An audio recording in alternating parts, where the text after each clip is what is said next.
Hi guys, मेरा नाम है अर्जुन मित्तल और फॉरेक्स मॉन्क में आपका स्वागत है। आज हम करेंगे फॉरेक्स मार्केट का वीकली एनालिसिस, जिसमें हम हर हफ्ते देखते हैं कि कौन से चार्ट की मूवमेंट किस करेंसी पेयर में किस साइड की तरफ जा रही है, क्या क्या न्यूज़ हैं, क्या क्या उम्मीदें हैं कि मार्केट किस तरीके से मूव करेगा, अप की तरफ मूव करेगा या डाउन की तरफ मूव करेगा। पिछली बार हमने फॉरेक्स मार्केट एनालिसिस किया था वीकली का, सो हमने कुछ करेंसी पेयर्स लिमिटेड रखे थे, बट इस बार हम कुछ नए करेंसी पेयर्स ऐड करेंगे अपने एनालिसिस में, क्योंकि आप लोगों का मैसेज आया था। सो हम करेंगे। फर्स्ट ऑफ ऑल हम जाते हैं forexfactory.com पे और हम देखते हैं कोई मेजर न्यूज़ फॉरेक्स से रिलेटेड कोई एग्जिस्ट करती है। तो अगर पूरे वीक की हम न्यूज़ एक साथ देखेंगे और हम देख रहे हैं कि 12 दिसंबर मंडे को कोई ऐसी खास न्यूज़ है नहीं। 13 दिसंबर को अगर हम देखें तो फॉरेन डायरेक्ट इन्वेस्टमेंट पॉलिसी आ रही है। पेयर करेंसी का थोड़ा सा लो वॉल्यूम पेयर है।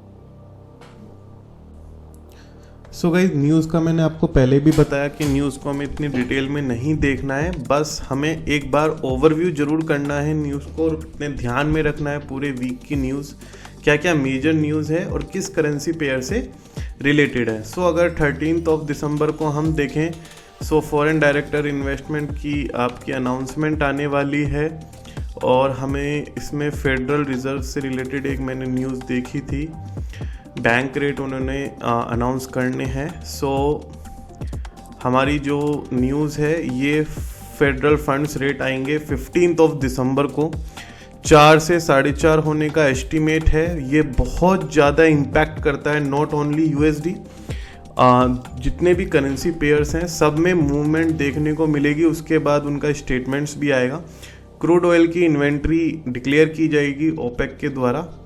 इसके अलावा कोई और मेजर करेंसी न्यूज़ हम देखें तो अनएम्प्लॉयमेंट रेट्स उन्होंने डिक्लेयर करने हैं। नेचुरल गैस की स्टोरेज और इन्वेंट्री वगैरह जो हैं उनको डिक्लेयर करनी है और हमें फॉरेन सिक्योरिटी की परचेज कैनेडियन डॉलर में है। सो इसके अलावा कोई मेजर न्यूज़ है नहीं। बस 15 दिसंबर को जो फेडरल रिजर्व बैंक के रेट्स होंगे वो उस पर हमें नज़र रखनी होगी, उसमें मूवमेंट होगी। इंट्राडे के जो प्लेयर्स होते हैं, इंट्राडे के जो ट्रेडर्स होते हैं, वो उस मूवमेंट का फ़ायदा उठा सकते हैं। So move on to the currency pairs. So guys, सबसे पहले हम बात करेंगे गोल्ड की। 4 आवर के चार्ट में जो गोल्ड है वो हमें मजबूत ऊपर की तरफ जाता हुआ दिखाई दे रहा है क्लियरली। सो अगर हम बात करें कि ये कहाँ पे इसकी मूवमेंट लग रही है, तो ये क्लियरली हमने बात करी थी अपने ट्रेंडिंग वीडियो में। सो ये अप की तरफ इसका मूवमेंट आ रहा है हमारा। यहाँ से भी इसने अप लिया और आगे भी इसको हम न्यूज़ के ऊपर बेस देखेंगे कि ये अप ही जा रहा है। इसका सपोर्ट एंड रेजिस्टेंस जो हमें फ़िलहाल नज़र आ रहा है वो major and support and resistance इसका यहाँ पे नज़र आ रहा है 1771 पे, और इसका जो सपोर्ट लेवल है वो भी यही बनेगा और इसका जो रेजिस्टेंस लेवल है वो इसका प्रीवियस हाई रहेगा 1806। अब देखना होगा कि ये अप की तरफ जाता है, सो ये लेवल ये आराम से ले लेगा, और अगर ये डाउन की तरफ जाता है सो हमें इसके लेवल्स ये वाले देखने को मिल सकते हैं। सो दूसरा जो हमारा करेंसी पेयर है वो हमारा सिल्वर का करेंसी पेयर है। गोल्ड के साथ साथ सिल्वर भी मजबूत दिखाई दे रहा है बिल्कुल चार्ट पे, और इसका अप ट्रेंड हमें बिल्कुल क्लियरली नज़र आ रहा है।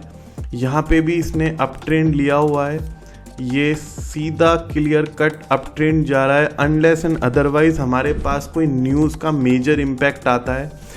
सो ये अभी इसके अंदर मूवमेंट जो हमें देखने को मिलेगी लॉन्ग पोजीशन की देखने को मिलेगी। इसका जो मेजर सपोर्ट है, मेजर सपोर्ट इसका यहाँ पे मल्टीपल टच इसके पॉइंट हैं।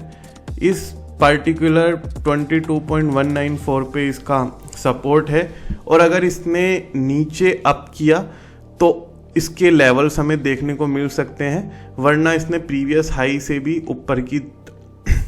सो अनलेस एंड अदरवाइज इसके अंदर कोई मेजर न्यूज़ आती है जो इसको डाउनवर्ड ले जाती है, सो हमें इसके अंदर लॉन्ग पोजीशन की तरफ ही देख के सोच के चलना है और इसके अंदर कोई भी डाउन की पोजीशन लेने से बचना है। So after gold and silver हमारा पहला करेंसी पेयर है OG USD। ओजी यूएसडी में हम पिछले हफ्ते हमने हाई अचीव करा, हाई अचीव के बाद एकदम से डाउनफॉल रिसीव हुआ और उसके बाद ये खुद को करेक्ट कर रहा है। यहाँ पे इसने खुद को करेक्ट करा और एक मिडिल सेशन में जाके रुक गया। ये इसका सपोर्ट भी बन रहा है और इसका ये हाई भी बन रहा है। धीरे धीरे ये हाई की तरफ, अपने प्रीवियस लेवल की तरफ अचीव करने के लिए लेवल्स को देख रहा है। अनलेस एंड अदरवाइज हमें इसके अंदर ब्रेक थ्रू देखने को मिले यहाँ पे डाउन की तरफ, सो इसके अंदर हम पोजीशन बाई की ही लेके चलेंगे और इसके जो नेक्स्ट लेवल हो सकते हैं वो 0.68347 हो सकते हैं अप की तरफ, और डाउन का जो लेवल है ये कर सकता है 0.66770। नेक्स्ट हमारा करेंसी पेयर है एनजीडी यूएसडी। एनजीडी यूएसडी में एक स्ट्रॉन्ग सपोर्ट बिल्कुल क्लियर कट देखने को हमें मिल रही है। यहाँ पे इसके काफ़ी ज़्यादा मल्टीपल टच हैं और हमें ये देखना होगा कि ये बेसिकली किधर की तरफ से हमारा अप की तरफ से या डाउन की तरफ से अपने लेवल्स को अचीव करता है। अभी फ़िलहाल ये मजबूती से सपोर्ट लेके 0.632225 का सपोर्ट लेके फ़िलहाल करंटली 0.64168 पे ट्रेड कर रहा है, बट 0.64128 पे ट्रेड करने के अलावा ये प्रीवियस लेवल्स को ब्रेक अगर करता है तो हमें इसके ओवरऑल हाई भी last as comparison to last prices देखने को मिल सकते हैं। बट अगर इसमें ब्रेक डाउन होता है तो इसका सपोर्ट ये 0.63231 के करीब रह सकता है। Move on to the next currency pair which is USD Swiss franc. USD Swiss franc में हमने लास्ट टाइम पे बात करी थी कि कैसे इसने डाउन का ट्रेंड बना के खुद को करेक्ट करा था, बट करेक्ट करने के बाद भी इसने खुद को एक अप ट्रेंड बनाया और ख़ुद को ये ऊपर उठा के ले गया। बट इसके अंदर अगर हम देखें वॉल्यूम बढ़ रहा है, वॉलेटिलिटी बढ़ रही है। सो यूएसडी स्विस फ्रैंक में वॉलेटिलिटी काफ़ी ज़्यादा है। सो इसके अंदर आई विल सजेस्ट कि आप लोग इंट्राडे ही ज़्यादा ट्रेडिंग करें। इसके अंदर कोई भी लॉन्ग टर्म पोजीशन लेने से बचें, क्योंकि वॉलेटिलिटी काफ़ी ज़्यादा होने की वजह से कोई भी क्लियर कट ओपिनियन अभी हमारे सामने क्रिएट हो नहीं पा रही है। कभी ये इसका हाईएस्ट लेवल 0.95380 पहुंच जाता है और करंट इसका प्राइस 0.93297। सो इतना ज़्यादा डाउनफॉल एंड अप जब ये जाता है, कोई भी करेंसी जाती है, तो उसमें हमें लॉन्ग टर्म पोजीशन लेने से हमेशा बचना है। इसके अंदर इंट्राडे ट्रेडर इसके अंदर लेवल्स देख सकते हैं और कोई भी क्लियर कट इंफॉर्मेशन या क्लियर कट एनालिसिस इसके चार्ट को देख के मैं खुद भी बना नहीं पा रहा हूँ। अगर मैं हूँगा तो मैं लॉन्ग टर्म पोजीशन लेने के लिए इस पर्टिकुलर करेंसी में अवॉइड करूँगा। Move on to the next currency pair which is GBP JPY. GBP JPY में पिछली बार एक रेंज में ट्रेडिंग हो रही थी, उसके बाद का एनालिसिस हम कर नहीं पाए थे नेक्स्ट वीक का, रीज़न बीइंग मैं फैमिली वैकेशन पे बाहर था। उसके बाद अगर इस वीक में देखें तो ये धीरे धीरे वापस से अपनी रेंज को ब्रेक करने की कोशिश कर रहा है, लेकिन अभी भी फिलहाल ये रेंज में ही है और इसने यहाँ पे अपनी रेंज को ब्रेक करा। हमें इसके अंदर अपर लेवल देखने को मिल सकते हैं, बशर्ते कोई न्यूज़ इसको हाईली इम्पैक्ट करे, पॉजिटिव न्यूज़ इसको हाईली इम्पैक्ट करे। अगर इसको पॉजिटिव न्यूज़ ने इम्पैक्ट करा या इसके अंदर वॉल्यूम आया, लोगों ने लॉन्ग पोजीशन ली, तो हमें वापस से इसको 168.879 वाले लेवल्स देखने को मिल सकते हैं। अदरवाइज इसका सपोर्ट यहाँ पे बनता दिखाई दे रहा है 165.975 पे। सो गाइज हमारा नेक्स्ट पेयर है यूरो यूएसडी। यूरो यूएसडी में अगर हम देखें तो ये एक रेंज के अंदर बाउंड होकर ट्रेडिंग कर रहा है। इसने यहाँ पे एक रेंज ले रखी है और यहाँ पे एक रेंज ले रखी है, उसके बीच में हमें इसके अंदर मूवमेंट देखने को मिल रही है।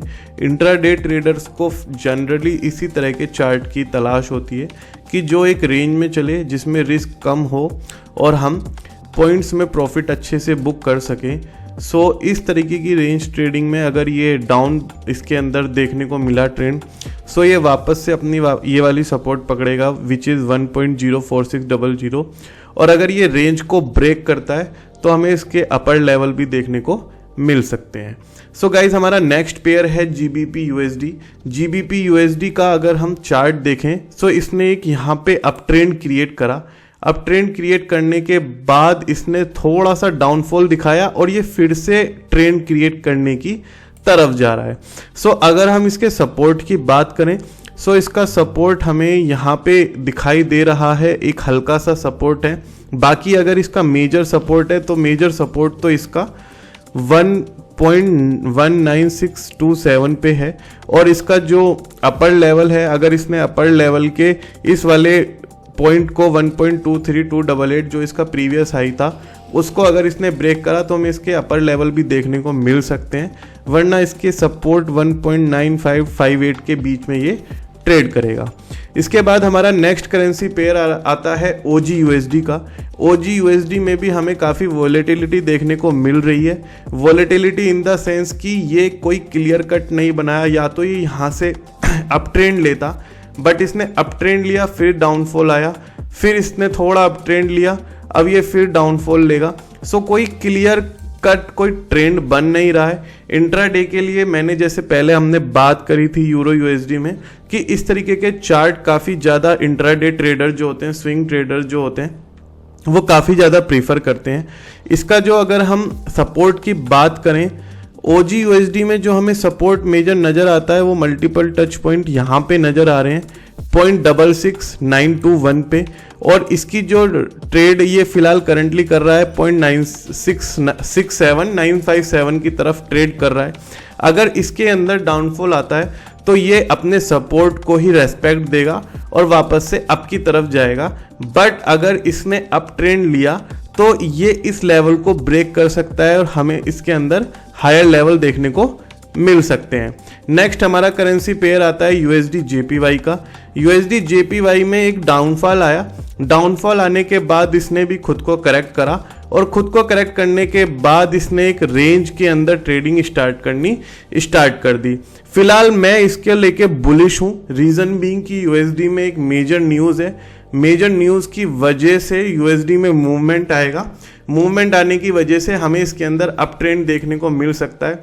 स्ट्रॉन्ग सपोर्ट ये यहाँ पे 136.200 पे ले रहा है, और जो इसका लेवल हो सकता है ये लेवल प्रीवियस हाई को भी अपने टच कर सकता है, जो कि लास्ट वाला हाई था इसका 139.300। बाकी इसके अंदर हमें अप मूवमेंट देखने को मिल सकती है। इस चार्ट को आपको अच्छे से रीड करने की जरूरत है, इसकी मूवमेंट को, और अगर इसके अंदर हमें कोई अप की मूवमेंट दिखाई दे सकती है तो आप इसके अंदर लॉन्ग पोजीशन ही लेना, शॉर्ट पोजीशन लेने से इसमें बचना।